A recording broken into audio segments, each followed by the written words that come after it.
A little girl and a ghost. In the sleepy town of Willow Creek, nestled between the rolling hills of upstate New York and the whispering pines that guarded the edge of the Hudson River, stood an old Victorian house that had seen better days. Its paint peeled like forgotten memories, and its wraparound porch sagged under the weight of too many autumn leaves. This was the home of 8-year-old Eliza Hawthorne, a girl with freckles like scattered cinnamon and hair the color of burnt chestnuts, tied back in a ribbon that always seemed one gust of wind away from unraveling. Eliza's days were simple, the kind that unfolded like pages in a picture book. She woke to the crow of her grandfather's rooster, helped her mom churn butter for the farmer's market, and spent afternoons chasing fireflies in the meadow behind the house. But Eliza had a secret that made her ordinary life sparkle like dew on spiderwebs. She believed in ghosts. Not the scary kind from movies, with rattling chains and hollow eyes, but gentle ones, spirits who lingered because they had unfinished stories, waiting for someone kind enough to listen. It started on a crisp October evening, when the air smelled of wood smoke and cider. Eliza's mom had tucked her into bed early, the quilt pulled up to her chin like a protective hug. The room was a cozy nook at the top of the stairs, with slanted ceilings and a window that overlooked the graveyard across the road. Willow Creek Cemetery wasn't spooky, it was ancient, with headstones tilted like old teeth and wildflowers blooming in the cracks. Eliza liked to imagine the people buried there were just napping, dreaming of picnics and dances long past. As the clock downstairs chimed 9, a soft glow flickered in the corner of the room. Eliza sat up, rubbing her eyes, thinking it was the moon playing tricks through the lace curtains. But no, the light was bluish, like the flame of a gas lantern underwater, and it hovered just above her dollhouse. There, translucent as a soap bubble, stood a boy about her age, with tousled blonde hair and overalls faded to the color of river stones. He wasn't smiling, but he wasn't frowning either. His face held the quiet curiosity of someone who'd been alone for a very long time. "Hello," Eliza whispered, her heart thumping like a rabbit's foot in her chest. She wasn't afraid, not really. Fear was for things you couldn't name, and this boy had a name etched in the air around him, faint as frost on glass: Tommy. The ghost tilted his head, as if surprised to be seen. His voice came out like wind through reeds, soft and echoing. You can hear me." Eliza nodded, scooting to the edge of her bed. "I can see you too. Are you a ghost, like in the stories Grandpa tells?" Tommy floated a little closer, his feet, or what passed for them, trailing wisps of mist. "I reckon I am. Been here since 1923. That's when the fever took me. Ma says ghosts stick around if they've got regrets, but I don't know what mine is. Just wake up every night, watchin' the world go by without me." Eliza's eyes widened. 1923. That was ancient, like the dinosaurs in her schoolbooks. But Tommy didn't seem old, he looked like the kids she played kickball with at recess. "What's it like? Being a ghost, I mean." He shrugged, a motion that made his form shimmer. "Lonely, mostly. Can't touch nothin' solid. Can't eat pie, though I smell it every Thanksgiving from the kitchen window. But I like watchin'. Seen families come and go in this house. Yours is the first that's got a girl who don't scream and run." Eliza giggled, the sound cutting through the chill like sunlight. "I'm Eliza. What's your full name?" "Thomas Elias Whitcomb. But Tommy's fine." He paused, glancing at the dollhouse. "That's a fancy setup. Bigger than my whole farm." Was. From that night on, Tommy became Eliza's midnight companion. Every evening after the house grew quiet, he'd appear, and they'd talk until the first hints of dawn painted the sky lavender. Eliza learned that Tommy had lived in the big house during the Great War. Wait, no, before that, when her grandpa was just a baby himself. Tommy's pa had been a miller, grinding corn by the river, and his ma baked the best cornbread in the county. He died in the influenza epidemic, the one that swept through like a thief in the night, stealing children before anyone could say goodbye. In return, Eliza shared her world, the way her mom sang folk tunes while kneading dough, the secret fort she'd built in the apple orchard with branches and an old bedsheet, the bully at school named Rufus who pulled her braids and called her Carrot Top. Tommy listened with wide eyes, laughing silently at her impressions of Rufus's buckteeth snarl. One night, as acorns tapped against the window like impatient fingers, Tommy grew quieter than usual. He floated near the ceiling, staring at the moon-silvered graveyard. "Eliza," he said finally, his voice thinner than usual, "I think I know why I'm stuck." It's the lantern. The what? Pa lantern. The one he carried to the mill every dawn. I was supposed to inherit it when I grew up, but, well, I didn't. Ma buried it with me, under the big oak in the cemetery. Said it was my light in the dark. But I never got to say thank you.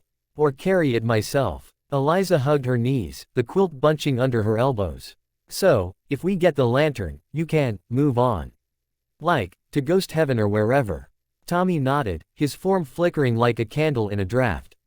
Maybe. Or maybe I'll just feel lighter. Don't know till we try. The idea thrilled Eliza like the first slide down a snowy hill. But digging up a grave, even in stories, that sounded like trouble. Ghosts were one thing, real, touchable trouble was her mom finding out and grounding her till she was as old as Grandpa's rocking chair. The next day, Eliza couldn't focus on her lessons. At school, she doodled lanterns in the margins of her arithmetic book, earning a stern look from Miss Hargrove. After the bell rang, she raced home through the crisp leaves, her boots crunching like potato chips. Mom was at the market, selling jars of apple butter, and Grandpa was napping by the stove, his pipe smoke curling like question marks. Eliza slipped out the back door, her plan forming as quick as bubbles in ginger ale. The cemetery was just a hop over the stone wall, its iron gate creaking like an old man's knees. The big oak Tommy mentioned was unmistakable, a giant with branches like gnarled fingers, guarding a cluster of weathered stones. Eliza's pulse raced as she scanned the names. Abigail Poole, 1892–1947, Elias Whitcomb, 1890–1955. There, Thomas E. Whitcomb, 1915–1923. Beloved son. The grave was overgrown with ivy, the headstone mossy and cool under her fingertips. Eliza had brought a trowel from the garden shed, its handle sticky with dirt.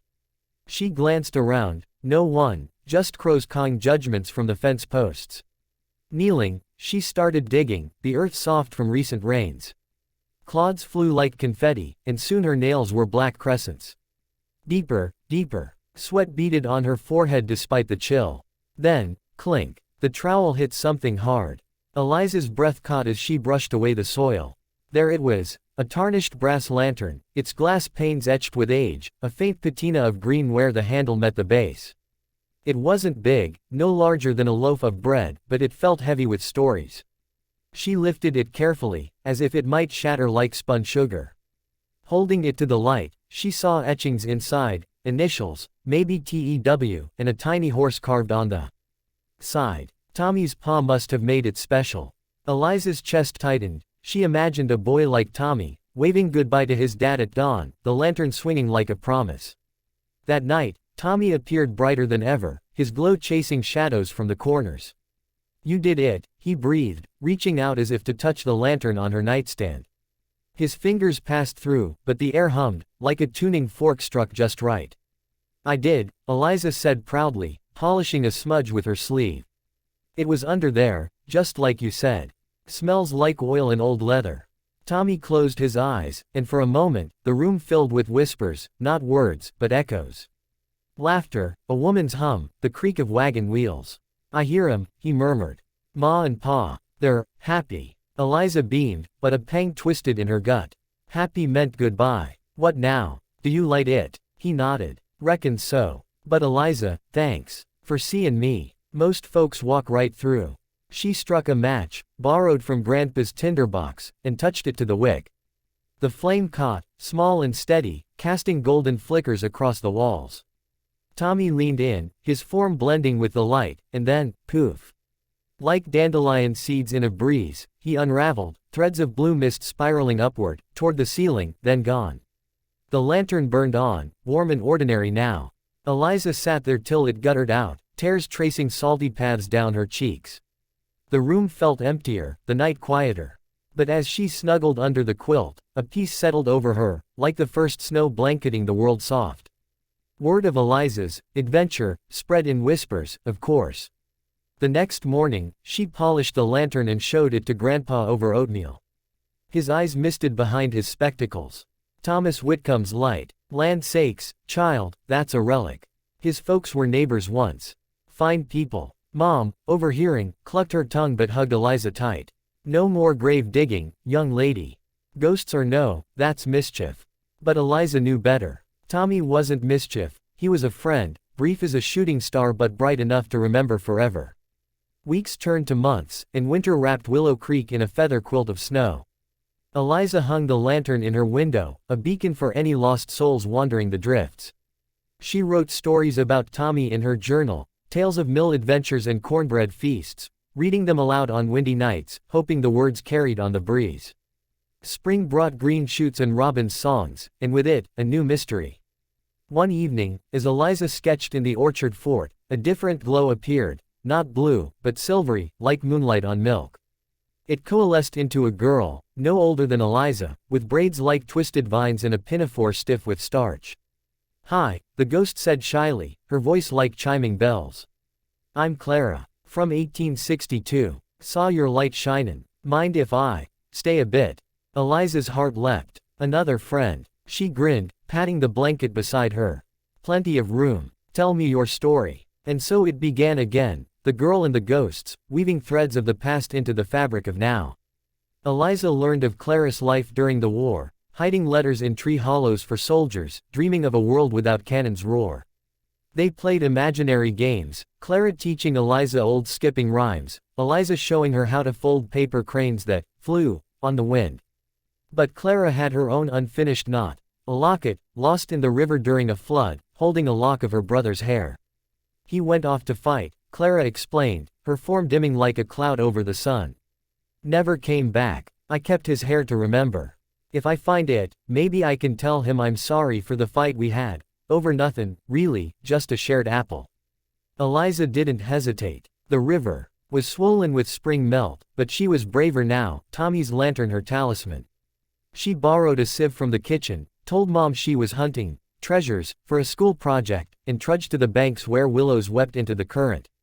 The water was cold, numbing her fingers as she sifted gravel and pebbles. Hours passed, the sun dipping low, painting the sky in peaches and purples. Just as doubt crept in like evening chill, something glinted, a silver chain, tangled in roots, with a heart-shaped locket dangling like a promise kept. Inside, the hair was still there, soft as cornsilk, and an inscription, "To Clara, from Brother James.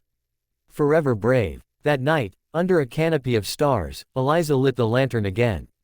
Clara held the locket, passed through her misty hands, but close enough to feel its weight in memory.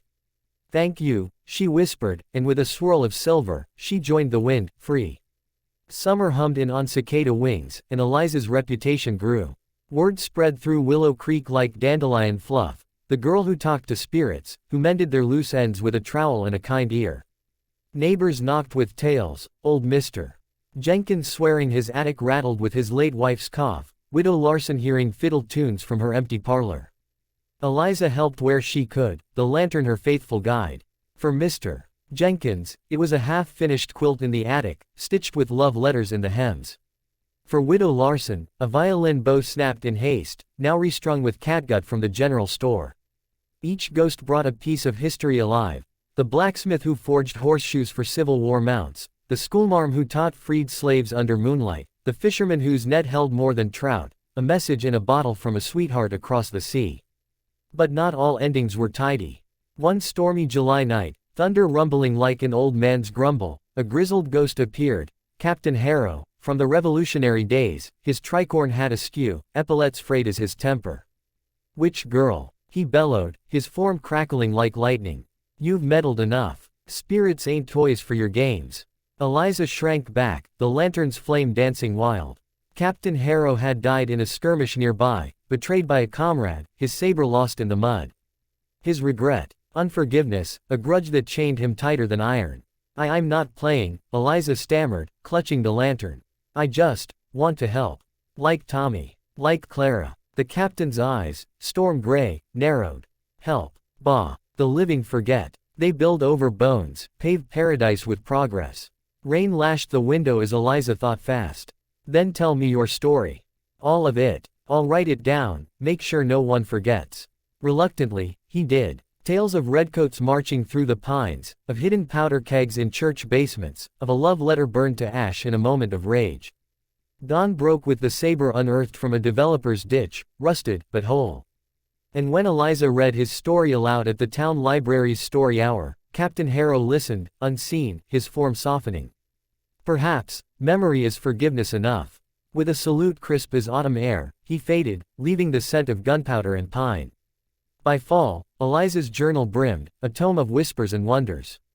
She was no longer just the freckled girl with the ribbon, she was the keeper of echoes, the bridge between breaths. Mom worried, of course, late nights, dirt under nails, but saw the light in Eliza's eyes, brighter than any lantern. One Halloween Eve, as jack-o'-lanterns grinned from porches, Tommy returned. Not fully, just a swirl of blue in the lantern's glow, like smoke from a cherished pipe. "Missed you," he said, his voice warm as cider. Eliza laughed, tears pricking. "Missed you too. Got a whole crew of friends now, up there." He nodded. "Knew you would. You're the best kind of ordinary, Eliza Hawthorne." As the clock struck midnight, the lantern burned steady, light against the dark.